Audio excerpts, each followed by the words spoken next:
આજની આપણી વાર્તાનું નામ છે સાઇન લેંગ્વેજ એટલે કે સાંકેતિક ભાષા, જે પુસ્તક મનનો માળોમાંથી લેવામાં આવી છે. એક યુવક અને યુવતી કોલેજના છેલ્લા વર્ષમાં એક જ વર્ષમાં અભ્યાસ કરતા હતા.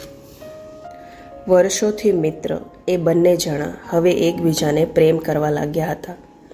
ધીરે ધીરે ગાઢ બનેલી મૈત્રીના પરિણામમાંથી નિપજેલ એ પ્રેમ હતો. એકબીજાને બરાબર જાણ્યા પછીનો એ પ્રેમ હતો. ઉછાંછળાપણાની ઉંમર પસાર કરી ગયા પછીનો એ પ્રેમ હતો. એમાં ફક્ત દીવા સ્વપ્નો નહોતા, પણ ભવિષ્યની જિંદગી પસાર કરવા અંગેના વાસ્તવિક અને નક્કર સત્યોનો સમાવેશ થયેલો હતો. યુવતીના માતા પિતા ખૂબ જ અમીર હતા, જ્યારે છોકરો ખૂબ જ ગરીબ. હંમેશા બનતું આવ્યું છે તેમ યુવતીના માતા પિતાએ ખૂબ જ વિરોધ કર્યો. સાચા પ્રેમી એવાએ બંને આ પ્રચંડ વિરોધ સામે રીતસર ઝઝૂમ્યા અને જીત્યા પણ ખરા. યુવતીના માતા પિતાએ હા પાડી. બંનેનું વેવિશાળ થઈ ગયું.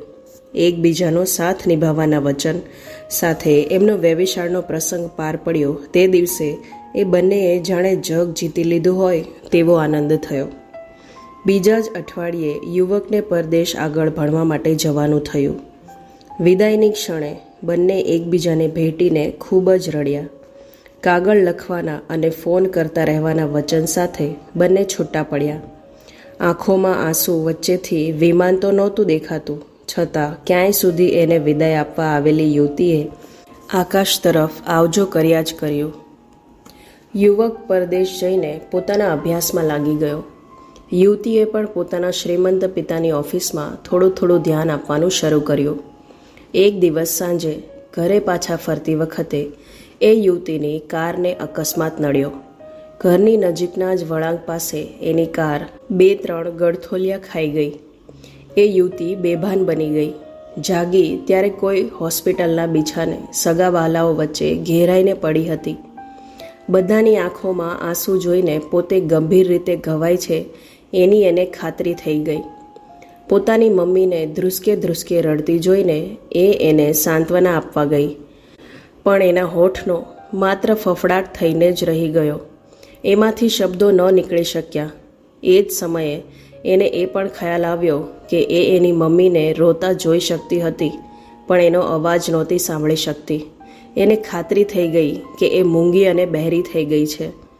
એ યુવતી આ વરવી વાસ્તવિકતાથી બિલકુલ ભાંગી પડી.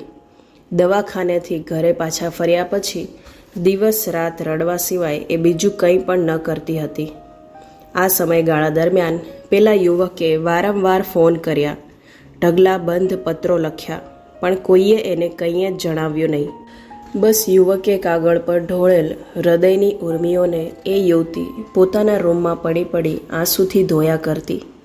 દિવસમાં સેંકડો વખત એનો કાગળ વાંચતી, પણ જવાબ ન લખતી. પોતે બહેરી અને મૂંગી થઈ ગઈ છે અને પોતાની જિંદગી બરબાદ થઈ ગઈ છે. હવે પેલા યુવકનું જીવન શું કામ બગાડવું, એવું જ વિચાર્યા કરતી. થોડા દિવસ સુધી પોતાના નિર્ણય અંગે વિચાર કર્યા પછી એણે એને અમલમાં મૂકી જ દીધો. યુવકને આ અંગેનો કાગળ લખી નાખ્યો અને વેવિશાળની વીંટી પણ પાછી મોકલી દીધી. પોતે એના પાછા આવવાની રાહ જોઈને કંટાળી ગઈ છે એટલે સંબંધ તોડી નાખે છે એવું લખી નાખ્યું.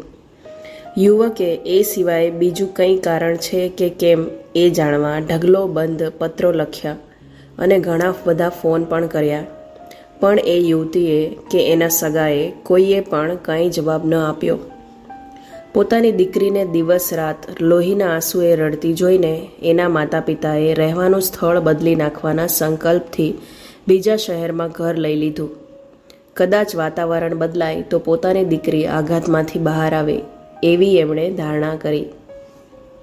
યોગાનો યોગ એ શહેરમાં પેલી યુવતીને સાઇન લેંગ્વેજ એટલે કે સાંકેતિક ભાષા શીખવાનો મોકો મળી ગયો. આ ભાષામાં હાથ મોંના ઇશારાઓ વડે બહેરા મૂંગા લોકો વાતચીત કરી શકે છે. પોતાના પ્રેમીને સાવ ભૂલી જવાના ઈરાદા સાથે એણે પોતાની જાતને આ ભાષા શીખવાના કામમાં રીતસરની ડૂબાડી જ દીધી.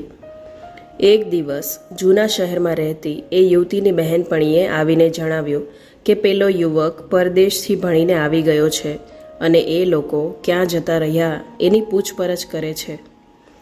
મૂંગી બહેરી બની ગયેલી યુવતીએ પોતાના અંગે કંઈ પણ કહેવાની ના પાડી. રડતા રડતા પોતાની બહેનપણીને વિદાય કરી. એ દિવસે વર્ષોથી જેના પર ભીંગડું વળી ગયેલું એવો એનો જખમ ફરીથી ઉતરડાઈ ગયો હોય તેવું એને લાગ્યું. તે ખૂબ જ રડી. એકાદ વરસ એમ જ પસાર થઈ ગયું. પેલા યુવક તરફથી કે એ યુવતીની બહેનપણી તરફથી કોઈ જ સમાચાર આ દરમિયાન એને મળ્યા નહોતા. બરાબર 1 વર્ષ પછી એક રવિવારની સવારે એ યુવતીની બહેનપણી અચાનક આવી પહોંચી. એના હાથમાં આમંત્રણનું કાર્ડ હતું. પેલા યુવકના લગ્નનું એ કાર્ડ હતું. કાર્ડના કવર પર મંગલ પ્રણય અને સાથે પેલા યુવકનું નામ જોઈને એની આંખમાં પાણી આવી ગયા. સમયે એની ક્રૂર થપાટ ન મારી હોત તો આજે એ પોતાના લગ્નની કંકોત્રી જ ન હોત. એવું વિચારતા એણે પરબીડિયું ખોલ્યું. કન્યાનું નામ વાંચતા જ એના બધા જ બંધન તૂટી ગયા. એનાથી ધ્રુસકો નખાઈ ગયો. આંખમાંથી આંસુની ધાર વહી નીકળી. પણ એના ચહેરા પર આ વખતે દુઃખની રેખાઓ નહોતી. કન્યાના નામની જગ્યાએ એનું પોતાનું જ નામ લખેલું હતું. અકલ્પનીય એવી ઘટનાથી એ ચકિત થઈ ગઈ. એણે પોતાની બહેનપણી તરફ જોવા માટે માથું ઊંચું કર્યું. જોયું તો પેલો યુવક એની બહેનપણીની પાછળ જ ઊભો હતો. યુવતી સાથે નજર મળતા જ એણે સાઇન લેંગ્વેજમાં ઈશારાથી પૂછ્યું, કેમ છો? આંસુની ધારા વચ્ચે યુવતીએ પણ ઈશારાથી જ જવાબ આપ્યો, તું કેમ છો? ક્યાં હતો આ 1 વર્ષ? ઈશારાથી જ યુવકે જવાબ આપ્યો, તને મળવા માટે આતુર હતો, પણ આ સાઇન લેંગ્વેજ શીખતા 1 વર્ષ થઈ ગયું. તને મારે એવું જણાવવું હતું કે મોઢેથી બોલાતી ભાષા હોય કે ઈશારાની, પ્રેમની ભાષા તો એક જ હોય છે, દિલની. હું તને ખૂબ જ ચાહું છું. અરે ગાંડી, અવાજ જતો રહેવાથી કે કાન જતા રહેવાથી શરીર કદાચ પાંગળું થાય. કાંઈ પ્રેમ થોડો પાંગળો થઈ જાય છે? તારો અવાજ હું બનીશ, તારા કાન પણ હું બનીશ, કારણ હું તને ખરેખર ખૂબ જ ચાહું છું. આટલું કહીને એણે વેવિશાળની વીંટી ખિસ્સામાંથી કાઢી અને યુવતીની આંગળીમાં પરોવી દીધી. પછી બંને એકબીજાને ભેટીને ઢગલો થઈ ગયા. યુવક, યુવતી અને એની બહેનપણી ત્રણેયની આંખમાંથી જાણે પ્રેમના પવિત્ર સ્પર્શથી દિવ્ય બનેલી અશ્રુધારા વહેતી હતી. તો આ હતી વાર્તા પુસ્તક મનનો માળોમાંથી. તમને કેવી લાગી એ કમેન્ટ બોક્સમાં જરૂરથી જણાવજો. તમારા કોમેન્ટ્સ વાંચવા ગમશે મને. મારી ચેનલ બોલતી પુસ્તકમાં તમને આવી ઘણી બધી વાર્તાઓ સાંભળવા મળશે. જેમણે મારી ચેનલ બોલતી પુસ્તકને સબસ્ક્રાઈબ કરી છે તેમનો ખૂબ ખૂબ આભાર.